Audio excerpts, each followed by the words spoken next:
Jerry Éducation Channel de préparation des examens d'état 9e année fondamentale. Si vous men travella pas néglige abonne like commenter partage et puis toujours télécharge livre Paul là.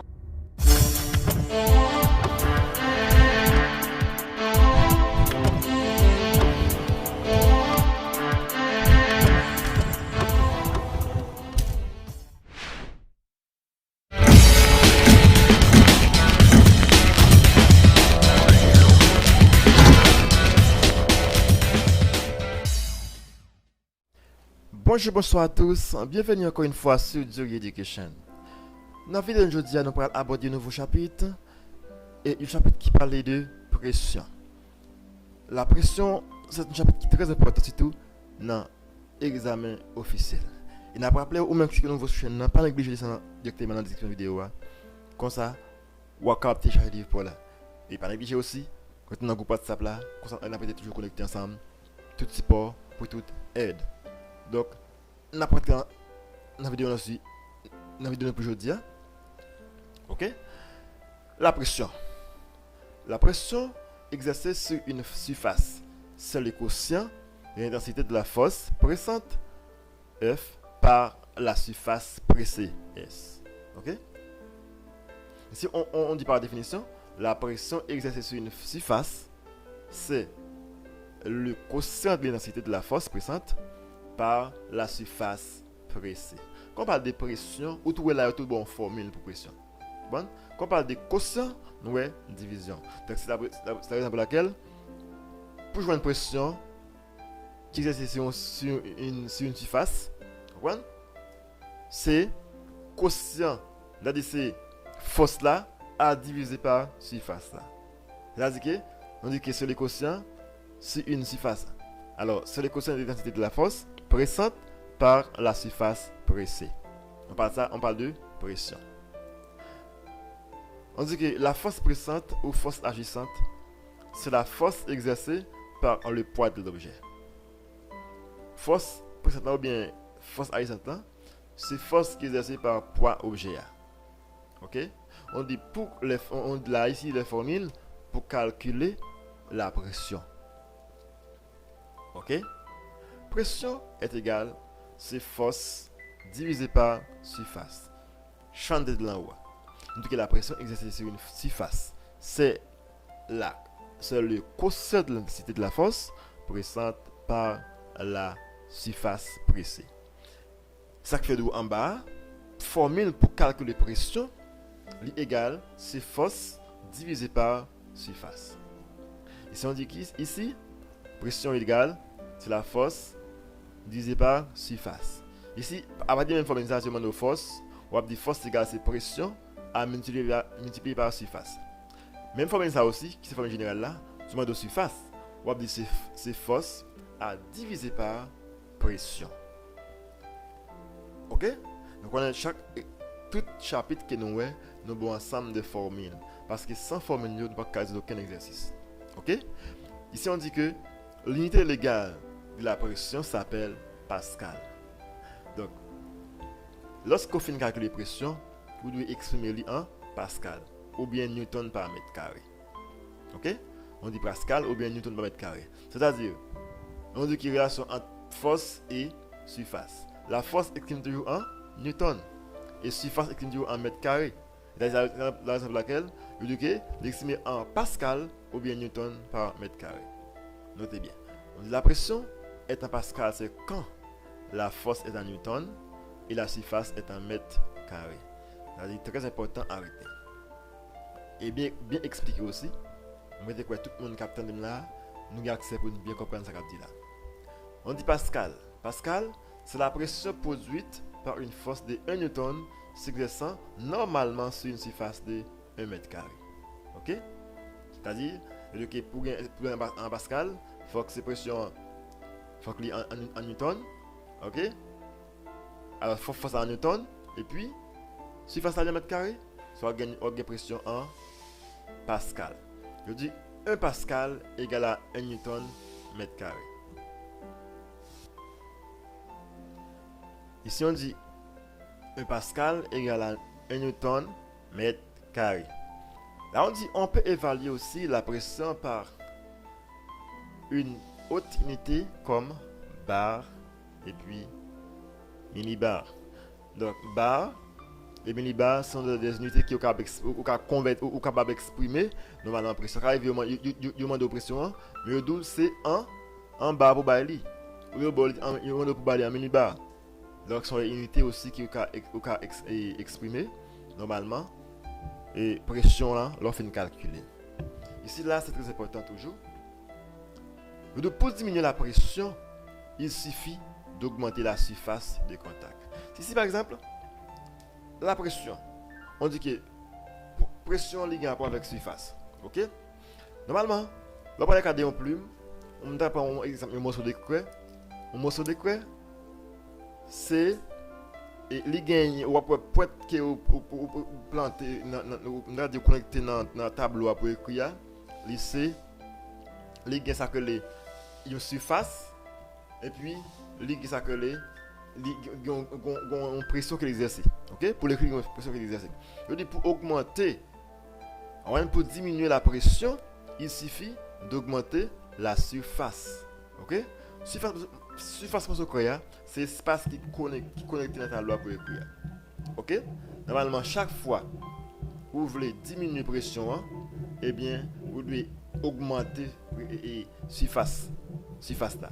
C'est-à-dire, pour pression, pour ce croya plus petit, faut que surface, pour ce croya plus large, plus grande. OK? On dit pour augmenter la pression, il suffit de réduire la surface. C'est-à-dire, tant que pression, pour pression augmenter, il faut que morceau qu'il y a espace qui connecté dans ta loi, il faut qu'il soit plus petit. OK? Il faut qu'il soit plus fin. Vous comprenez quand il y a une plume, un petit espace côté plume dans coller pour l'écrire, peut-être plume très petit. Donc, c'est-à-dire à partir de là, pression a augmenté par rapport avec surface là qui réduit. OK? On dit en général, pour diminuer la pression, il suffit d'augmenter la surface de contact. Et puis pour augmenter la pression, on doit réduire la surface de contact. Très important. OK? Alors, ici, on parle de poussée d'Archimède. La poussée d'Archimède, c'est très important toujours.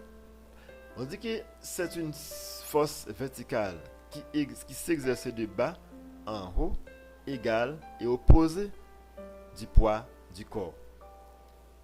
On dit que pour cette Archimède là, c'est une force qui exerce de bas vers haut, qui est égale ou bien elle est capable d'opposer avec poids corps. Voilà? On appelle ça poussée d'Archimède. Ça fait plus bas, on parle de théorème du principe d'Archimède. Si par exemple, dans l'examen de pour expliquer le théorème du principe d'Archimède, ou bien pour seulement leçon ça bail, seulement bail leçon ça pour finir. Dit tout corps plongé dans un liquide. OK? Tout corps plongé dans un liquide subit de la part de ce liquide une poussée verticale de bas vers haut. OK? Au poids du liquide déplacé. OK? On appelle ça la poussée d'Archimède. C'est-à-dire chaque fois que par exemple on a dit on prend un bouquet de l'eau et puis on prend une boule, un ballon, OK? M'a pousser forcer pour l'entrer en bas de l'eau. Qui ça ouais? Parce qu'il y a une force qui a poussé la boule à monter. Pendant qu'on a monter, qu'on a poussé le descendre, mais il y a une force qui a poussé le monter. On appelle ça la poussée d'Archimède. C'est une poussée verticale, voilà, qui l'année verticale est campée, voilà que tu es en bas à monter, voilà, à dire qu'il est égal et qu'il est opposé avec poids corps. On appelle ça la poussée d'Archimède. Donc le théorème c'est que tout corps plongé dans un liquide subit de la part de ce liquide une poussée verticale de bas en haut au poids du liquide déplacé. OK? Donc, ici on parle de, c'est la poussée, c'est le théorème du principe d'Archimède. Bien.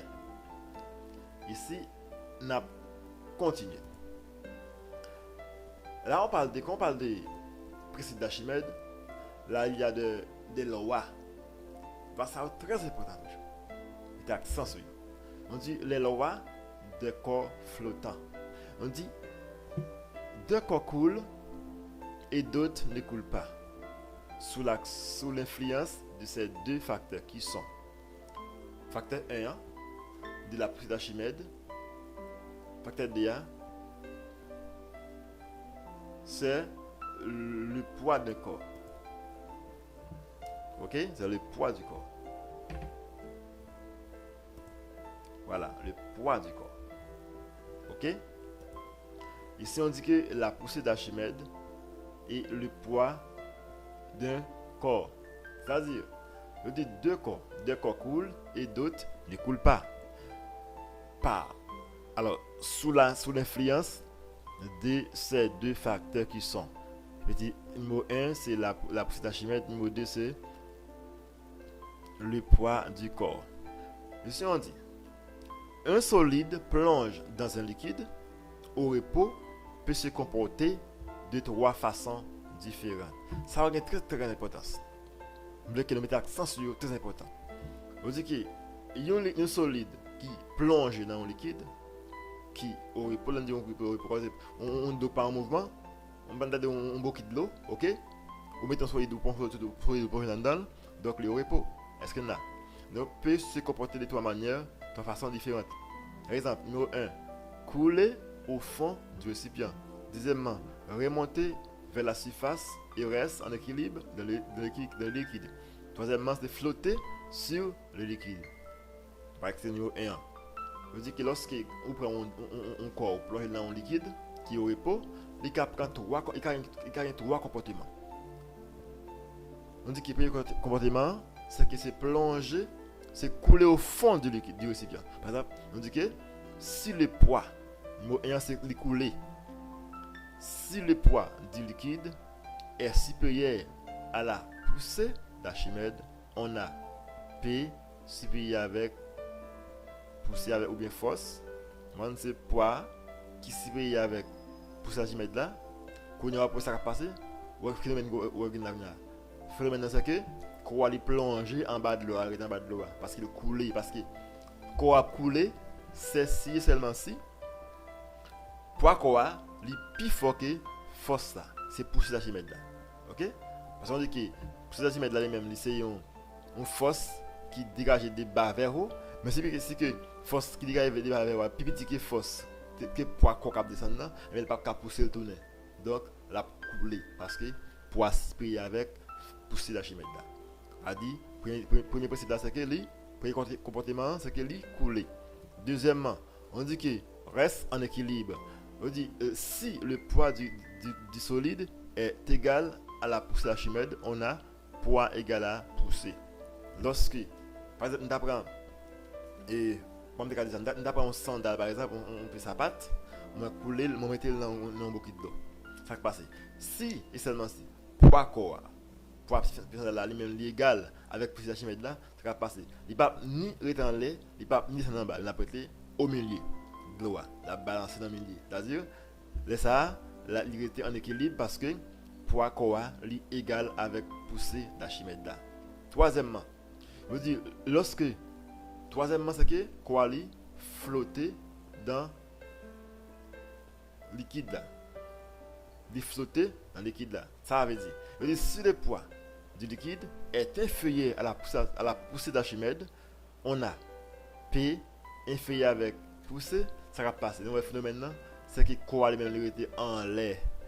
Par exemple, d'après un exemple, un ballon, moins mettez-le dans un bouquet, ça va passer.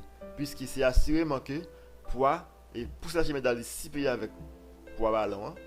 Là, on va rester en haut de l'eau, en l'air, bouquet de l'eau, la balance, mais pas qu'à descendre. En bas, ni pas qu'à être en équilibre dans le temps de l'eau. C'est-à-dire la poussée est supérieure avec, alors le poids est inférieur avec la poussée d'Archimède. Donc, moi, je crois que nous avons deux voies pour nous retourner encore. Prendre ça pour nous repasser quoi, recomprendre et puis la fait si tout l'air bon exercice. Alors, question de cours pour nous répondre bien. Et puis repasser formule bien. L'exercice pour être capable de résoudre bien facile. Donc, je crois que tout le monde qui t'a suivi là, doit bien comprendre et déjà de merci parce que vous avez suivi nous. Et de bon travail Et on a peut-être fin avec Dieu ça là aujourd'hui. Donc, assume qu'il va étudier et il va peut-être succès. Si vous avez une question, écrivez dans les commentaires ou bien, plus important, entrez dans le groupe là. Merci à tous, à la prochaine.